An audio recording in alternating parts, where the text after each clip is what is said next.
સાવરકુંડલામાં બાંગ્લાદેશમાં હિન્દુઓ પર થતા અત્યાચારો વિરુદ્ધ વિશાળ મૌન રેલી।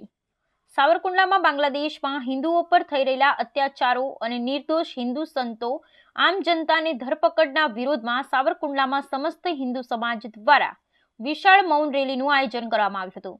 રિદ્ધિ સિદ્ધિ ચોકથી મામલતદાર કચેરી સુધી નીકળેલી આ મૌન રેલીમાં સાધુ સંતો સહિત મોટી સંખ્યામાં નગરજનો જોડાયા હતા। બાંગ્લાદેશમાં હિન્દુ સમાજના લોકો માટે વધતા અત્યાચાર માટે રેલીમાં ઉપસ્થિત લોકોએ બાંગ્લાદેશમાં થઈ રહેલા હિન્દુઓ પર થતા અત્યાચારોની નિંદા કરતા જણાવ્યું હતું કે નિર્દોષ લોકો અને હિન્દુત્વના વિવિધ સંપ્રદાયના અનુયાયીઓને ટાર્ગેટ બનાવવામાં આવી રહ્યા છે। આવા કૃત્યો માફીને લાયક નથી અને તેને રોકવા માટે કડક પગલાં લેવા જરૂરી છે। ધર્મ પરના હુમલાને રોકવાની જરૂર છે। સાવરકુંડલા સમસ્ત હિન્દુ સમાજ દ્વારા જણાવાયું હતું કે ધર્મ પરના આવા હુમલાઓને જો રોકવામાં નહીં આવે તો સમગ્ર વિશ્વમાં માઠા પરિણામો ભોગવવા પડશે।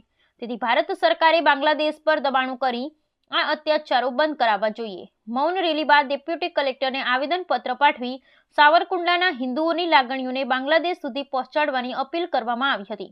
આવેદનમાં સરકારને કડક પગલાં લેવાની માંગ કરવામાં આવી હતી।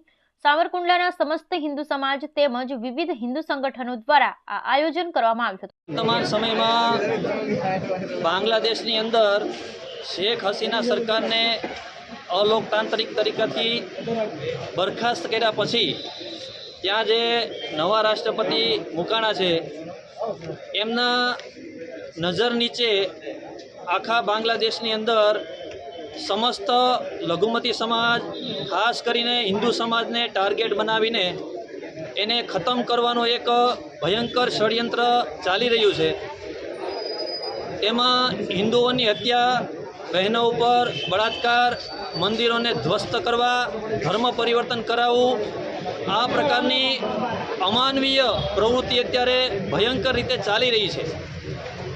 આ પ્રવૃત્તિ તાત્કાલિક અસરથી બંધ થાય તેને લઈને ભારત સરકાર તરફથી કંઈ ને કંઈ પગલાં લેવામાં આવે, જરૂર પડે તો સૈન્ય કાર્યવાહી પણ કરવામાં આવે એવી માગણી સાવરકુંડલાની જનતાની હતી અને એ માગણી અમે પ્રાંત સાહેબ સુધી પહોંચાડી છે।